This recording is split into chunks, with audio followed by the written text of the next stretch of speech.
First thing a hitter needs to be concerned about when they hit a volleyball is their footwork. They need to make sure that they're making the right footwork so that they can hit the ball the same every single time. There are a couple different types of footwork in volleyball. There's a 3-step and 4-step approach. I just want to discuss the most basic, which is a 4-step approach. When a hitter makes a 4-step approach, a right-handed hitter takes their first step with their right foot, followed by their left foot. Then their last 2 steps goes right-left. Your steps get quicker as you go, and the steps get bigger as you go. So a 4-step approach should look something like this. Right, left, right, left.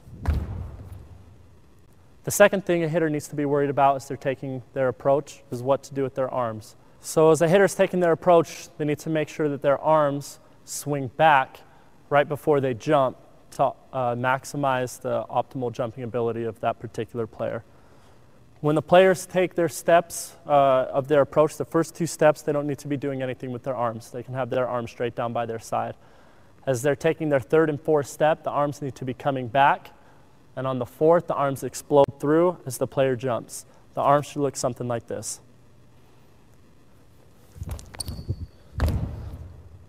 The third thing a player needs to be worried about as they're taking their approach is what to do with their arms. A lot of times we like to tell players to make their arms look like a bow and arrow. When a player makes a bow and arrow, we like to make sure that they have their offhand or their left hand for a right-handed hitter reach as high as they can, which again optimizes the amount of torque that the body can get. It's a good guide hand for your right hand as you're swinging through. So the bow and arrow, as you get up to take your approach, should look a little bit like this.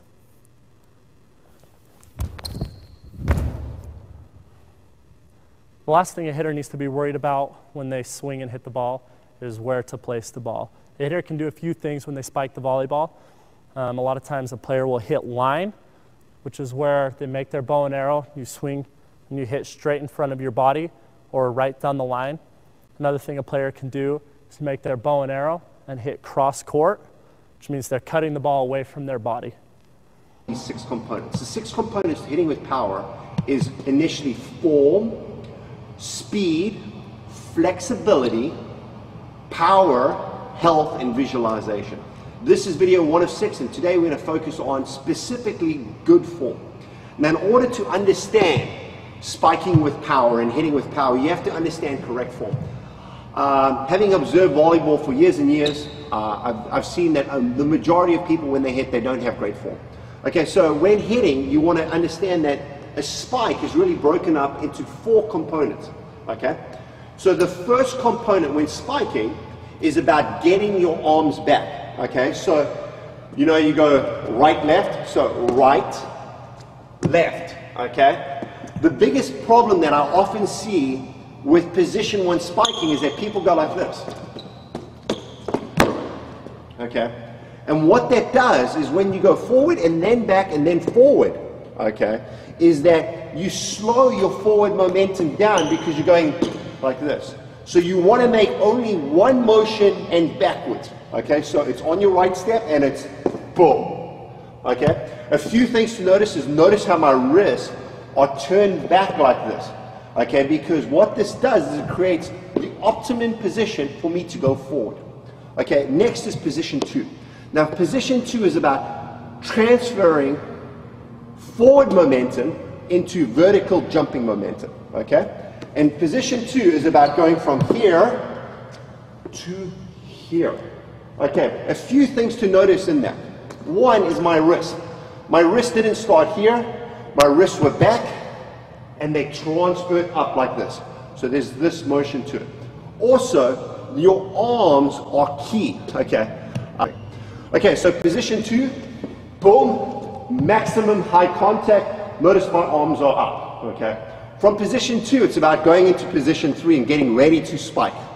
Okay, so what is position 3? Boom, okay? Pulling the arm back. Now, what I often see with this is that most people, when spiking, they start and they pull their arm back with their elbow. Notice my hitting position, notice my hand, notice how I'm trying to hit. I have to make 2 motions in order to hit. The right way to do it is pull with your wrist. Notice my wrist is leading and I'm pulling here. Okay, why is this important? Because you're making this motion in the air. Okay, so you're jumping, and in the air, you got to get back to get ready to hit. Okay, and if you're pulling here, look at the distance it takes from my elbow to get to here. It's this long, versus here to here. It's this long. So I pull up here. Another thing to notice is my wrist leads, and my wrist goes straight back into hitting ready position. Also, my right arm is at a 90-degree angle, the optimum angle. One of the things I often see is people are spiking like this, people are spiking like this, 90 degrees. Okay? So, 1, 2, 3. Wrist back, 90 degrees, arm ready, elbow high. Okay? Number 4 is following through and contacting the spike. Okay? So now I'm ready up, boom. Left arm comes down to my chest. Okay, one of the big things I see is that people pull their arm down to the ground. If I pull the arm down to the ground, look what happens to my contact point. My contact point I want to pull into my chest, so I keep maximum height on my contact point.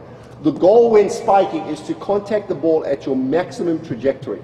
Okay, what I often see is people pull down here, now they're hitting here. Okay, so chest, okay, now I create forward momentum and power.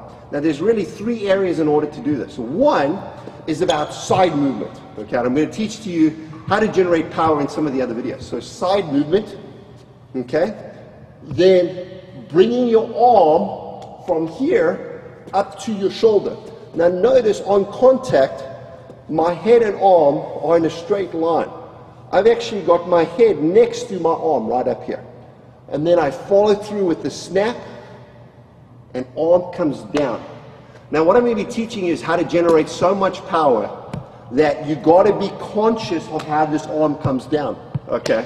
If you're bringing it down to the side and doing all kinds of things, yes, there's times to do this. But the majority of the time, you're coming through and just cracking it. Arm ends here on your side. The final component with hitting with power is really about visualization. And really imagining all your shots. Okay, so when visualizing for volleyball, one, obviously I need to focus on my approach. Okay, so right, left. Then I need to focus on my 4 areas. So what are my 4 areas? Pulling it all together is 1, 2, 3, 4. Okay, so with that in mind, what I like to do is when I'm at the gym, I actually like to sit there and visualize me going through my hitting motion, okay?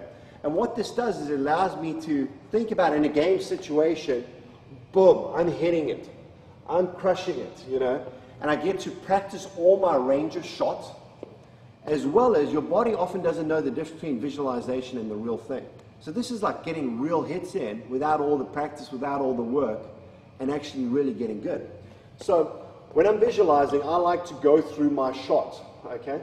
So the shots are 1, straight power, hard cross court. So if I'm playing left side hitter, straight on, I'm facing middle, deep corner, just hammering the ball, bang, okay?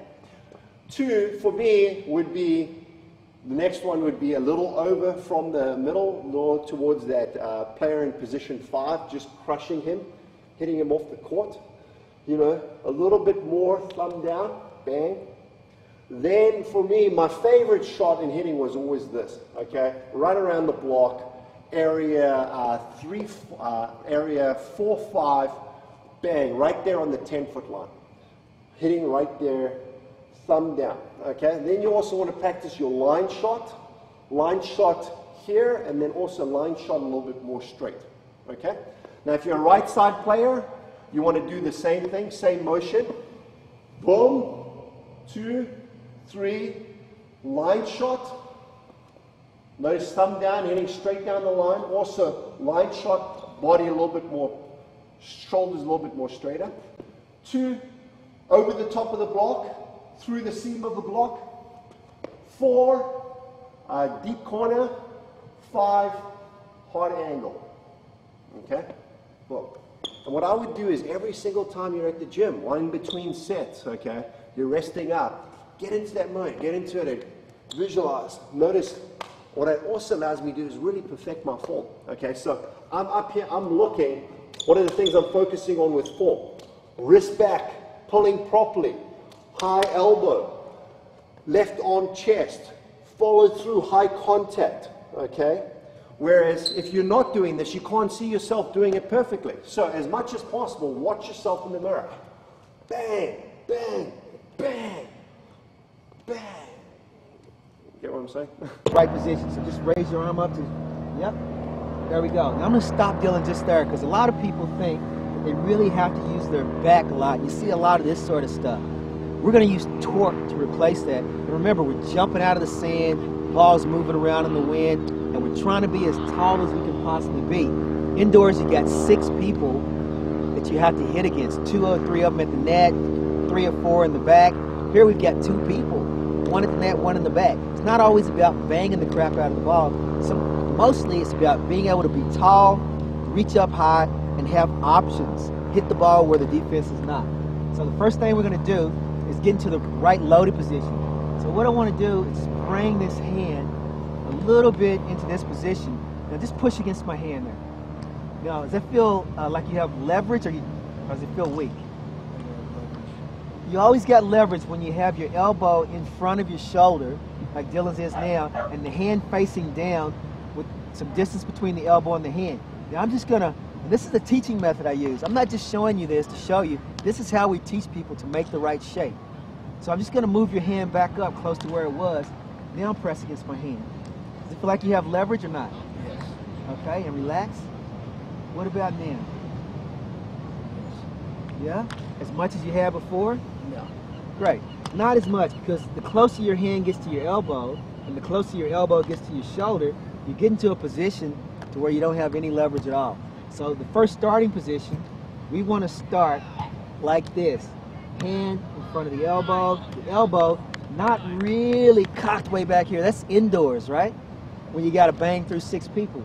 This we're going to do, we want the arm swing to start just like this. Now I'm going to ask you just to rotate, not your arm, your whole torso, like that. And rotate back the other way. And then rotate this way. Then rotate that way. See what we're doing here? We're starting to track it. Yeah? And what we're doing is we're taking all that movement he had before, and we're just getting rid of all the waste. And if you notice, I'm holding his hand here. He's actually pivoting around his arm now. So I'm going to stop him in the hitting position. Look where he is now. Now you've got your elbow in front of your shoulder. Just pull down on my hand. That's leverage, folks. Look at that. It's like a truck driver, right? You don't ever want, just relax. You don't ever want your elbow way back here with your hand way back here. Doesn't work. Okay, so here we have Dylan in the position. He's got all this leverage. Now what we want to do, we're going to use some torque. We're actually going to use his breath. We're going to stretch him out like a rubber band, but we're going to make the swing so short the ball doesn't have a chance to move around in the wind. So here he is. He stretches open, and when you stretch open, you want to keep that hip, that outside hip in place. You don't want to rotate. You're in the air. On the ground, it's easy because you're grounded, but in the air, it all comes from the core. So then he stretches. Then when he goes back to center, now his hand drops. Now it's all a matter of using a hammer motion, like this, not pulling down with the arm. And then once he gets to there, he relaxes his arm, relaxes the elbow, and he lets it drop down.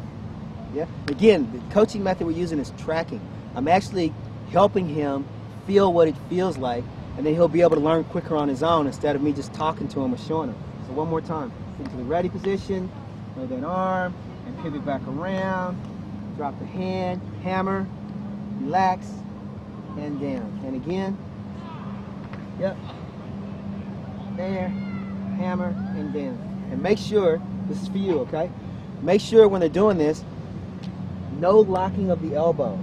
You know how when you're doing a leg press, you know how you push, but there's always it's a soft knee, it's not locked out.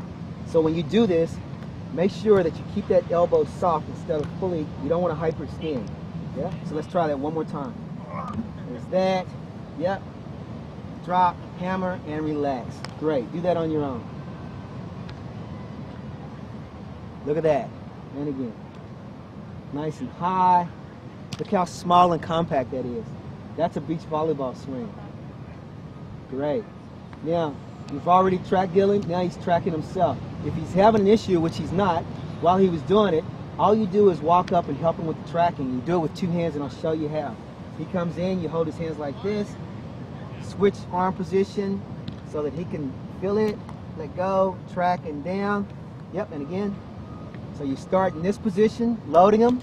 Then as he goes through, switch hand positions so you can help him track through. But he's doing fine, so do a few more reps on your own. There you go. There you go. Great. Now here's the magic question. What's it feel like in the shoulder? Nothing. Nothing. There you go. He's going to be playing for 20 plus years.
Bring that arm through with this muscle.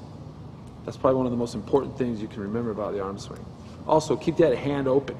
See a lot of this going on out there. The more hand surface we have on the ball, the more influence I can put on the ball, whether it be top spin, side spin, whatever. Make sure I get those hands open. Let's go over those things again. Elbow coming up more or less in the bow and arrow position. I'm sure you all heard that. Like I said, once again on the AVP ball, you have that little diagram of that guy, which is pretty much like this. Now at the end of the whip, I'm going to come through with my shoulder, and I'm going to be piking with my body. So before the swing, you look like this. After the swing, I don't know if you guys have seen those pictures of Karch Karai. After he swings, he's like this. His legs are forward and his arms are down. His body is crunched forward. So his body has gone from this to before you're going to hit to this after. And that elbow being back is absolutely crucial. Absolutely crucial.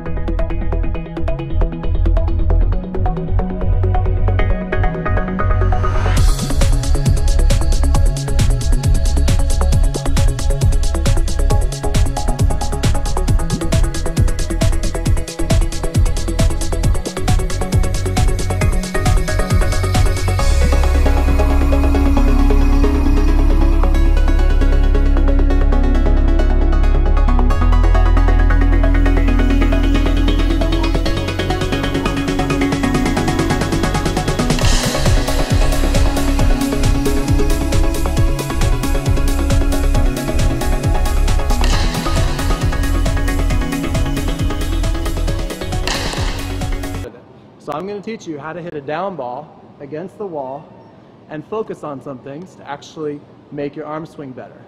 Number one, it's hard to get the ball to come right back to you. So use your feet, get to wherever the ball is, and try to look like this, hitting the ball relative to your body every time you hit the ball. Now you might need to bend your knees, you might need to move left or right, but get there. It's your own set, it's your own fault. If you're going to practice spiking, get your left arm high in preparation so that you can get a good bow and arrow, rotate the torso technique. Next, you want to get some whip on your arm. How much harder will you hit the ball if you keep your wrist loose, get a good contact on the ball? I listen for a good slap on the ball, and then can you keep it going? It's not as easy as it looks. I'll give it a try. It's kind of like handball. Throwing up. Left arm high. I have to move my feet. Rotate the torso. Got it. If you do that when you get into a gym, it warms up your shoulder. It works on your hand-eye coordination. It reminds you to get your left arm up, and it'll make you a better